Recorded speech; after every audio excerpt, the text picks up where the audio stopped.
தியானத்தால் எப்படி நமது வாழ்க்கை சொர்க்கமாக மாறுகிறது என்பதை பற்றிய விளக்கத்தை சொல்லக்கூடிய இந்த வரிகள் மிகவும் முக்கியத்துவம் வாய்ந்தது. தியானம் நம்மை உள் உணர்வுக்குள் அழைத்துச் செல்கிறது.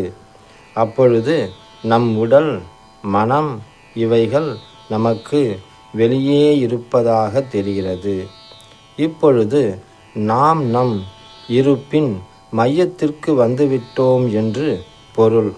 அப்பொழுது தன் உடலுக்கும் மனதுக்கும் தான் இறப்பு என்றும் எனக்கு இறப்பு இல்லை என்றும் தெரிகிறது. நான் அழிக்க முடியாதவன் என்ற உணர்வு வருகிறது. நான் முடிவற்றவன், எப்போதும் எங்கும் இருப்பவன் என்று தெரிகிறது. இதனால் எல்லாவித பயமும் போய்விடுகிறது. இதனால் ஜடப்பிடிப்புகளில் இருந்து முழு விடுதலை கிடைக்கிறது. பயம் மறைவதால் அன்பு தோன்றுகிறது.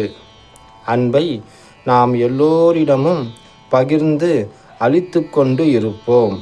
அப்பொழுது நாம் வாழும் இந்த சாதாரண பூமி வாழ்க்கையே சொர்க்க வாழ்வாக தெரியும்.